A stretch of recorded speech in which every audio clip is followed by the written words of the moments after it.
네, 여기는 동일포루예요.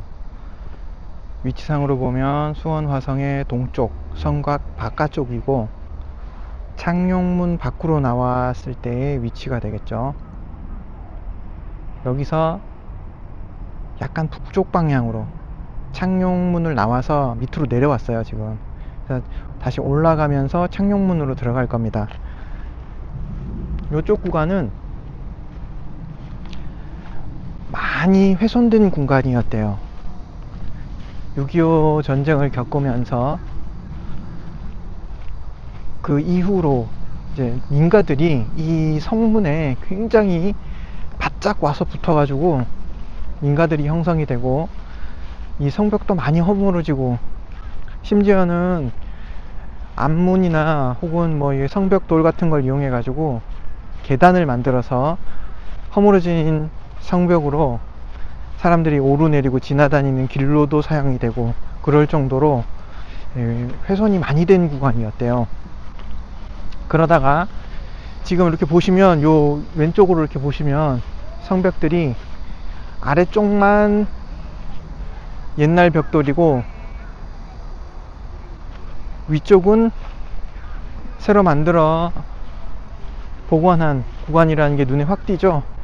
뿐만 아니라 지금은 이렇게 보시면 굉장히 넓은 공간을 확보하고 잔디도 심어 놓고 조그만한 공원도 만들어 놓고 그래서 여유가 있는데, 그 전에는 1970년대 이전에는 민가들이 여기 바짝 와서 붙어 가지고 다닥다닥 들어서 있었대요.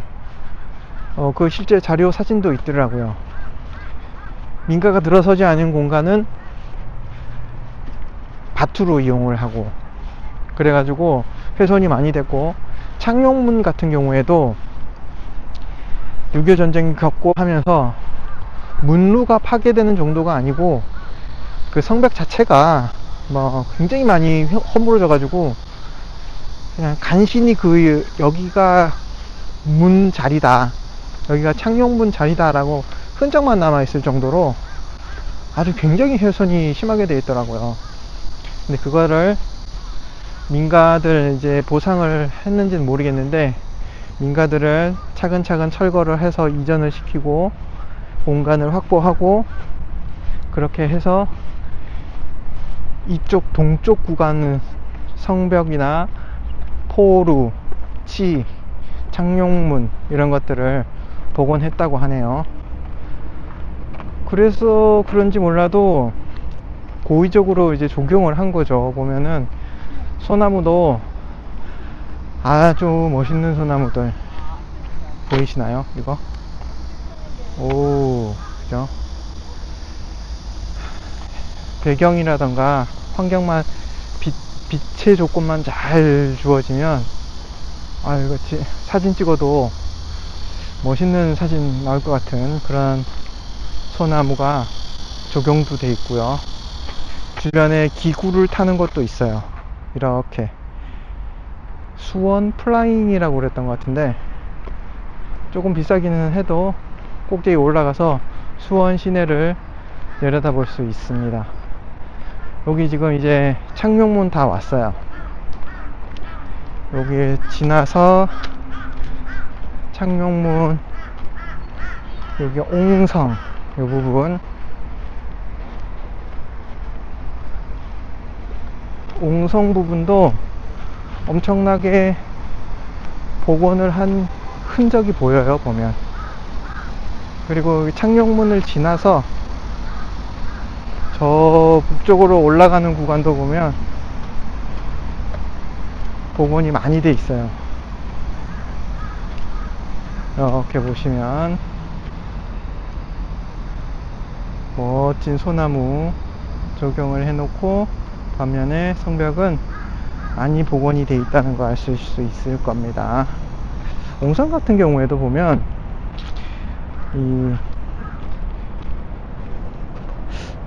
어쩐 일인지 모르겠는데 화서문과는 다르게 돌과 벽돌이 같이 복원이 돼 있어요.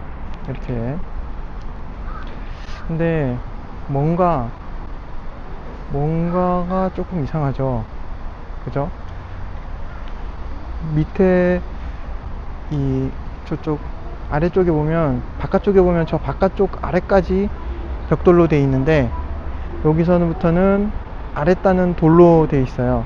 돌로 돼 있고, 근데 돌도 완전하게 이렇게 평평하게 돼 있는 게 아니고,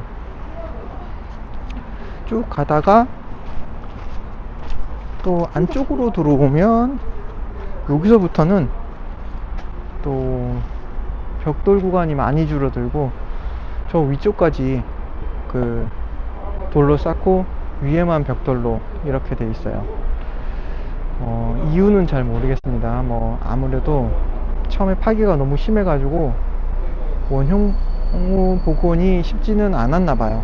그래서 그런 건지 이런 면이 있고, 그 다음에 문루 쪽에도 보면, 문루 쪽에도 다시 한번 보여드릴게요.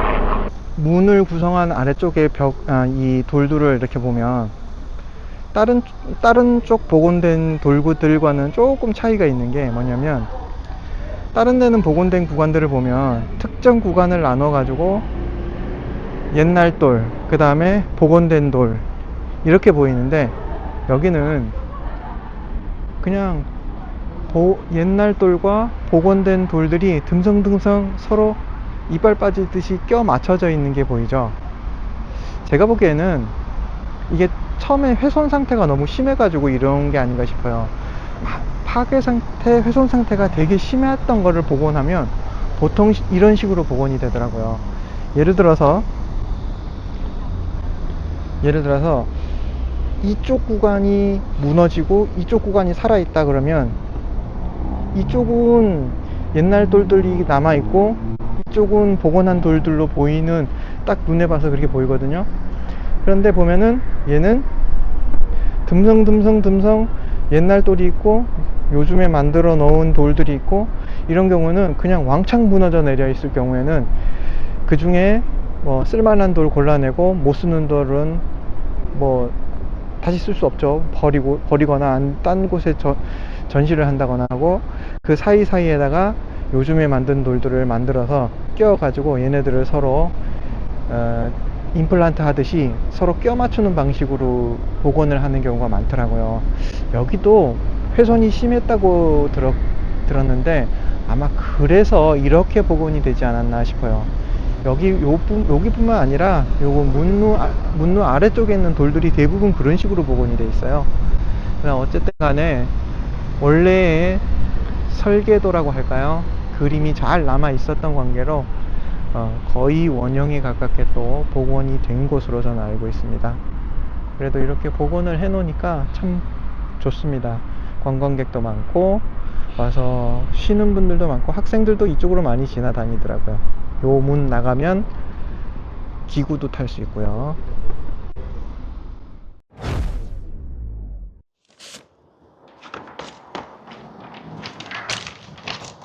자, 여기는 창룡문 바로 안쪽 벽입니다. 그러니까 외부죠. 외부에 들어있고 옹성 안에 있는 벽인데요.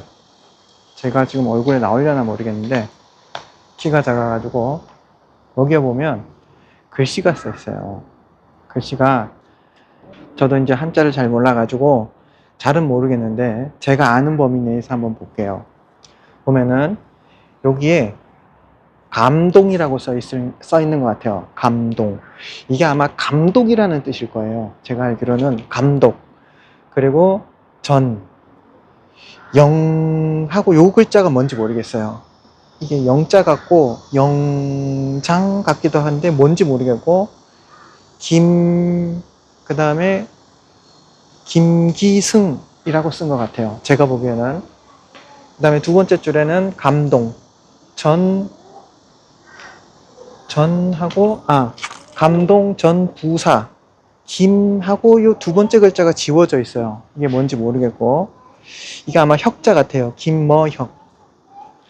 그 다음에 여기에 있는 글자는 잘 모르겠어요. 요거는 비자 같고, 얘는 장희선? 이거 무슨 글자인지 잘 못 읽겠어요. 장자 같고, 희자 같고, 선자 같은데, 아마 관직을 의미하는 것 같아요. 이거는 이필제 이름이. 그 다음에 여기는 이거는 뭐라고 쓰냐, 이것도 못 읽겠어요. 이거 무슨 글자인지 모르겠고, 이거 형자 같은데 이것도 관직이겠죠? 관직 아니 어떤 역할을 하겠죠? 그 다음에 여기가 이름이 이거 뭔지 모르겠다. 홍, 성이 홍씨고 홍뭐뭐. 아마 제가 한자를 잘 몰라가지고 요거 모르겠고요. 여기는 석수 김명한이라고 쓴 것 같아요. 그리고 여기는 등 19명 이렇게 써 있는 것 같습니다. 제가 이거를 이야기를 하는 이유가, 이거를 아는 척 하려고 그러는 게 아니고, 이 화성성역의궤라든가 이런 곳에 이 화성성역에 참여한 장인들과 관련된 기록이 있는데, 그 장인들의 이름, 그러니까 지금으로 말하는 명인, 그런 의미가 되겠죠. 명인, 전문가, 그 분야 전문가, 이런 분들의 이름이 적혀 있는데, 그 이름들 중에는 되게 재미있는 이름이 있어요. 근데 여기는 뭐 이렇게 별로 재미있는 이름은 없고 그냥 그럴 만한 이름이 있는데, 이름 중에 한번 여러분들이 맞춰볼 수 있는 이름 있으면 그 의미를 한번 맞춰보세요. 맨 처음에 고시 있죠. 성이 고시고, 그 다음에 이름을 한자로 써놨어요. 돌, 그 다음에 금, 고돌금이라고 썼어요. 이게 무슨 뜻일까요, 이름이? 이게 우리말로 하면 돌쇠라는 말이랍니다. 그러니까 돌쇠를 한자로 표기를 하는데 고돌금이라고 표기를 한 거죠. 그 다음에 이번에는 성이 차씨예요. 차씨고 이름이 네 글자인데 어인로미, 어조사 어자에 어질인자에 늙은 로자에 만미자를 써서 어인로미, 차어인로미라고 썼을 때 이 어인로미라는 게 우리말로 무슨 뜻일까요? 어떤 놈, 어떤 놈이, 이런 뜻이 된답니다. 그 다음에 명확한 이름도 있죠. 엄시성을 가지고 이름이, 성은 엄시고 이름이 강강자에 어금니 아자에 갈지자, 어조사 지자. 그러면 뭐가 될까요? 엄강아지 되겠죠. 그 다음에 성이 김씨고 순할 순자에 늙을 로자에 만미자, 순로미. 김순로미는 무슨 뜻일까요? 순놈, 암놈, 순놈 할 때 그 순놈, 김순놈이다, 그런 의미로 이름을 그렇게 지었답니다. 이게 그냥 어떤 노비들의 이름이 아니고 실제 이 화성성역에 참여했던 그 장인들 있죠. 뭐 석수라든가 목수라든가 와장, 와벽장, 이런 사람들의 장인들의 이름을 기록했는데, 그 이름을 기록할 때 한글로 기록 안 하고 한자로 기록을 하니까 이런 식으로 이름이 기록이 됐고 실제 이런 이름들이 있었대요. 그런데 이게 그 조선시대 때 기록뿐만 아니라 저도 이런 이름들을 실제적으로 또 꽤 많이 겪었어요. 뭐 여기서 직접 이야기하기는 어려운데, 아니 어떻게 애 이름을 그렇게 지었지 싶을 정도의 그런 이름들도 뭐 조선시대 때 아니라 현대에도 들어볼 수 있는, 특히 우리 할머니 할아버지 때 특히 여자들 이름엔 또 그렇게 많이 짓죠. 그런 식으로 뭐 이름을 강아지, 뭐 당근, 송아지, 배추 막 이런 식으로 이름을 짓기도 하고, 그거보다 조금 더 심한 이름들도 있어요, 실제로 보면은. 그래서 여기 이름이 나와 있길래 제가 갑자기 그 생각이 나가지고 여기 적어왔어요. 적어와서 여러분들께 한번 소개시켜 드려 봤습니다. 여러분들 여기 오시면 이거 만지거나 낙서 같은 거 하지 마시고 이렇게 한번 보시면 그때 우리 조상들이 실제로 새겨 넣은 그 손길이 묻은 것이고, 또 이분들이 여기서 노력을 해주신, 어떻게 생겼는지, 어디에 사시다가 어떻게 가셨는지는 모르겠지만 다 사연이 적힌 그런 아름다운 유물, 유산들이죠. 그죠? 한번 와서 보시면 좋겠어요. 여기는 수원화성 동쪽 봉화대입니다. 봉화 아시죠, 여러분들? 이 불 피워서 신호하는, 연기로 신호하죠. 근데 여기는 특별히 봉돈이라고 부른대요. 이 봉돈 같은 경우에 성곽을 끼고 봉돈을 만드는 경우가, 봉화를 만드는 경우가 그렇게 흔치 않나 봐요. 저도 여기서 처음 봤거든요. 이 수원 화성을 건축할 때 당시 수원 도호부 부사였던 조심태라는 사람이 이 봉돈을 만들어야 된다 그래가지고 설계에 들어가서 만들게 됐대요. 조심태라는 사람은 원래는 문반 출신이 아니라 무반 출신, 즉 요즘으로 따르면 장군 출신이 되겠죠.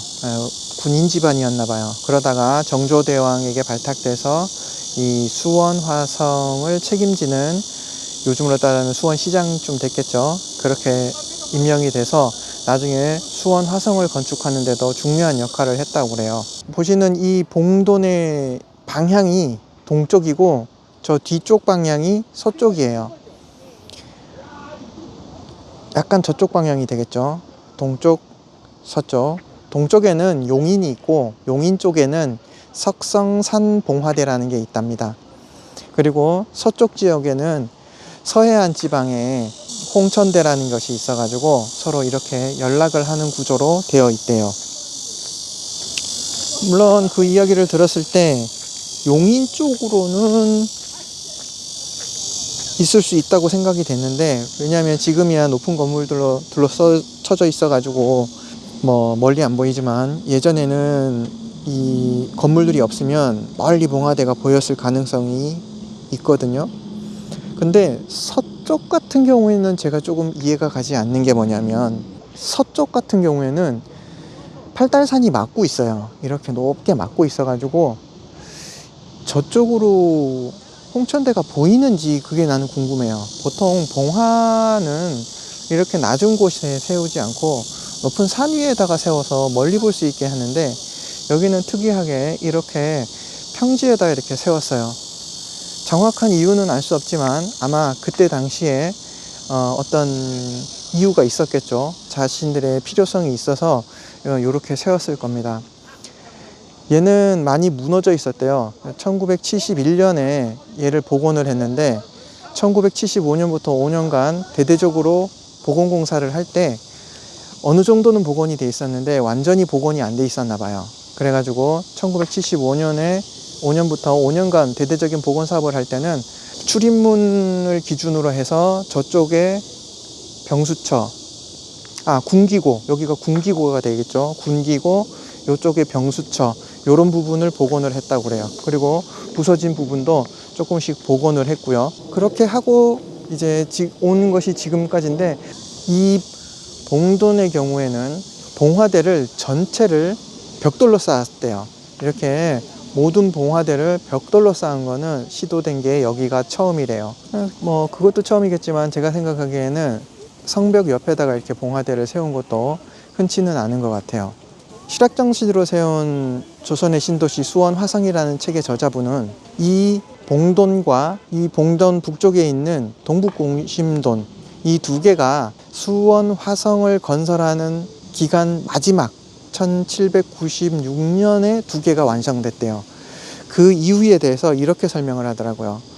그때쯤 되면 아마 이 벽돌을 사용하는데 어느 정도 자신감이 붙어서 동북공심돈과 이 봉돈 두 개를 벽돌로 맨 마지막에 만든 것이 아닌가, 이렇게 추정을 하더라고요. 우리가 생각했을 때 벽돌로 만드는 게 뭐 그렇게 대단하냐, 그냥 벽돌 만들어 쌓으면 되지, 이렇게 생각을 할 수 있잖아요. 그런데 제가 사정을 알고 보니까 그게 그리 간단한 일이 아니었대요. 수원 화성을 건설하기 전부터 수원 화성을 돌로 지을 것인가 벽돌로 지을 것인가에 대한 논의가 있었대요. 중국 같은 경우에는 벽돌로 성을 많이 쌓는데요. 근데 우리 같은 경우에는 그 이전까지 벽돌로 쌓은 경우가 많지 않고 일부분만 사용을 했기 때문에 이 벽돌로 쌓는 것이 일단 돌로 쌓는 것보다 더 효율적인가, 더 안전한가, 이런 거에 대해서 확신이 없었던 거예요. 경험이 없다 보니까 벽돌을 사용할 것인가, 사용하면 얼마나 사용할 것인가에 대해서 명확하지 않았나 봐요. 그러다가 나중에 결론을 내리기를 수원 화성은 기본적으로 돌로 쌓는다 라고 결정을 내렸다는 거예요. 그러니까 벽돌을 사용하지 않는 근본적인 이유는, 벽돌을 사용하기 위해서는 벽돌을 구울 만한 이 흙, 재료가 있어야 되고, 무엇보다 벽돌을 구워내는 경험이 풍부해야 된다는 거예요. 근데 우리나라 사람들은 벽돌을 평상시에 거의 사용하지 않기 때문에, 집을 지어도 나무나 진흙을 발라서 만들지 이 벽돌을 사용하지 않는단 말이죠. 그러다 보니까 벽돌을 구워내는 기술도 뭐 이렇게 충분하지 않고, 벽돌을 구워내서 쌓는 기술도 충분하지 않고, 무엇보다도 그 노하우라 그러죠. 이 경험 지식이 없었던 거예요, 제가 봤을 때는. 그래서 결론을 내리기는 돌로 쌓는다. 그러면서도 실제로 제가 여러분들에게 보여드린 수많은 영상들, 지금까지 올라간 장면들 보면 벽돌들이 곳곳에 사용이 된 것을 여러분들 보실 수 있으셨을 거예요. 그 벽돌들이 조금씩 다 사용이 됩니다. 그리고 그 벽돌을 이용해서 또 아름답고 예쁘게 만들기 위해서 노력한 모습도 보여요. 그 책의 저자분은 이렇게 생각을 하는 거예요. 다른 곳에 벽돌을 조금씩 쌓아보면서 만들기도 하고 쌓기도 하면서 1794년 초부터 하면서 경험을 쌓은 거죠. 2년간 경험을 쌓고, 마지막 해인 1796년에 이제 이 성이 거의 마무리될 때쯤 아예 벽돌만 구워서 벽돌로만 만든 구조물인 동북공심동과 이 봉돈을 자신감이 생겨서 만든 것이다 라고, 그런 거 아니겠는가 라고 그렇게 추정을 하시더라고요.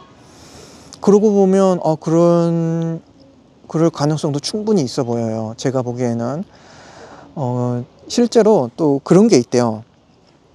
화성성역에 참여한 수많은 분야의 장인들이 있을 거 아니에요.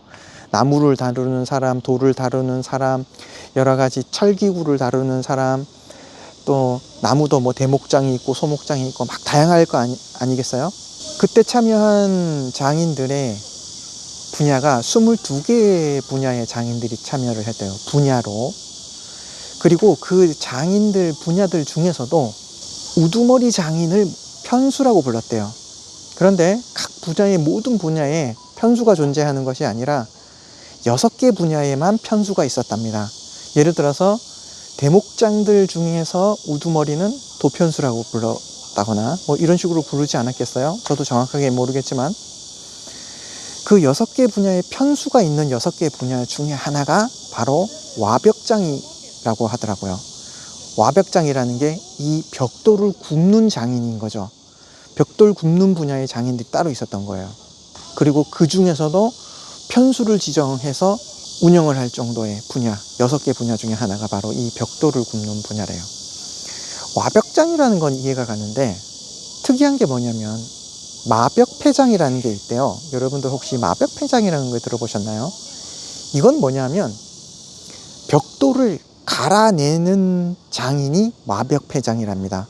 웃기지 않나요? 벽돌을 가는 장인이 있다니 이게 무슨 말일까? 벽돌을 살살 깨뜨려 가지고 이렇게 하면 되지 뭘 갈까, 이런 생각을 했었는데, 실제 이 수원 화성의 성벽이나 특히 건축물 같은 데도 이렇게 보면 수많은 벽돌들이 일정한 모양으로만 사용되는 것이 아니라 특이한 모양으로 잘려서 들어가 있는 경우들이 있어요. 제가 그때 설명을 드리지는 않았지만, 대표적으로 이제 건물 꼭대기 지붕 측면 부분을 세모나게 만드는 부분이라던가, 아니면 장안문에 보면 옹성 같은 거, 제가 거기에 지난 영상에 자세하게 보여드리지는 않았지만 옹성이라던가 이런 귀퉁이 부분, 그 다음에 높낮이가 다른 부분, 이런 부분들에 있어서는 이 똑같은 모양의 벽돌을 그대로 사용할 수가 없어요. 뭐 삼각형 벽돌이라던가 아니면 벽돌을 좀 짧게 잘라내야 된다거나 짧게 들어가야 된다거나 더 얇아야 된다거나 이런 벽돌들이 사용돼야 되는 경우가 있거든요. 그런 경우는 만들어진 벽돌을 갈아서 쓴답니다. 옛날에는 그걸 다 손으로 갈았을 거 아니에요. 특히 겨울에 얼마나 추워요. 장갑도 없던 시절에 겨울에 춥고 여름에 덥고 비 오면 비 오는 대로 눈 오면 눈 오는 대로 이거를 죽자사자 갈았을 거란 말이죠. 그 분야가 마벽패장인데 실제 그런 기록도 나온대요. 이 벽돌을 굽고 쌓는 것도 우리가 익숙지 않지만 벽돌을 갈아본 경험도 없는 거예요. 그러다 보니까 벽돌을 만들어서 일정한 모양이나 크기로 갈아내라고 줬더니 그걸 갈다가 망가뜨리는 거예요. 벽돌을 깨뜨린다거나 너무 간다거나. 아마 제 생각에는 갈기가 힘드니까 살짝 깨뜨려 가지고 나무 부분을 갈지 않았을까 싶어요. 그런데 이게 벽돌이라는 게 톡톡톡톡 깨다 보면 원하지 않는 곳에 금이 가서 쭉 깨지거나 갈라지는 경우도 많거든요. 아마 그러지 않았을까 싶은데, 어쨌든 이유는 모르겠지만 이 벽돌을 가는 분야에 있는 사람들에서 벽돌을 너무 많이 훼손을 한다는 거예요. 벽돌을 망쳐서 못 쓰게 만든다는 거죠. 그래서 그 장인을 불러다가 더 이상 벽돌을 망치면 벌을 주겠다라고 경고하는 기록도 나온답니다. 좀 우습기도 하죠. 우리가 들었을 때는 우습지만 아마 그때 그 장인들은 상당히 고통스러웠을 것 같아요. 요 봉도는 이제 우리 수원 화성을 도는 거의 마지막 코스예요. 동쪽에 있고요. 동쪽 구간에 붙어 있고, 이제 여기서 조금 더 내려가면 이제 남문이 나옵니다. 남쪽 구간은 이제 거의 이제 마무리하는 구간이 되겠죠.